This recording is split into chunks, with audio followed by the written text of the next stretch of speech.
Mr. President, I thank my colleague, and I do think that the discussions that we have had just in the past hour here since we've had the vote, the various amendments that we now have pending before us, this is a good conversation. This is a good discussion and debate for us to be having as a body.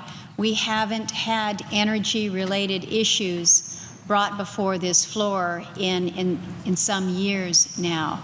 We had a very limited debate on Keystone back in December, but I'm hopeful that with the opportunity for amendments, and again, not just some amendments that we here on our side have handpicked and then decided what the Democrats might be able to move on their side, an opportunity for some real issues to be brought forward and to be debated here on this floor. The senator from Rhode Island is very, very passionate on the issue of climate change. I think it's fair to say that he has single-handedly raised the awareness not only in this body but for those loyal followers on C-SPAN when it comes to the issue of climate change. I think you come up once a week with your charts and a series of speeches that I think is meant to educate colleagues. I don't agree with all of it. That's, I think, a fair statement to say. But I think what is also equally fair is that there is a care and a concern for not only our country and our country's environment, truly the public safety of our people, the care for our land, the stewardship that we have as Americans, but it goes, as we know, well beyond our borders to that of our entire globe, our entire planet, and how we care for planet Earth and how we move forward responsibly.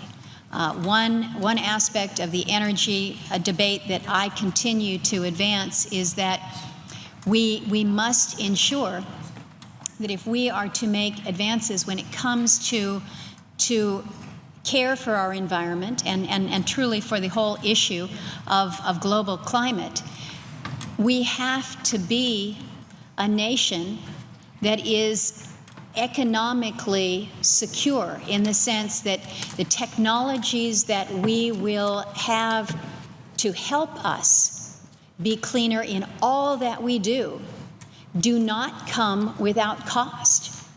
And here in this country, we have been the leaders, we have been the innovators when it comes to clean energy technologies. And we should challenge ourselves every day to do more in that regard, to build out, to push out that R&D so that we're making, whether it is making clean coal truly clean, whether it is advancing those clean energy technologies.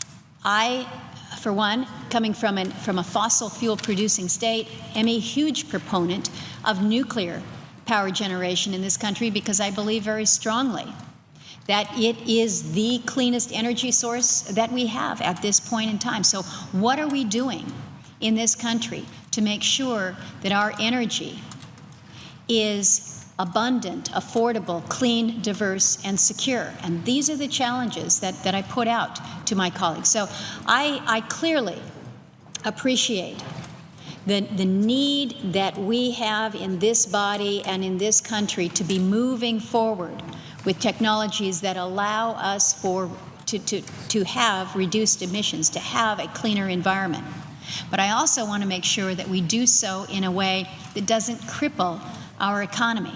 And so how we lead in this way, which I believe we must, keeping our economy where it must be, in the front and moving forward all the time, is our great challenge. So again, I look forward to the debate that we will have. I'm pleased that we were able to process the amendments that we had before us today. I look forward to advancing those that we have pending in front of us now, and for good, continued, robust discussion on this floor. With that, I note that the Majority Leader is here, and I yield the floor.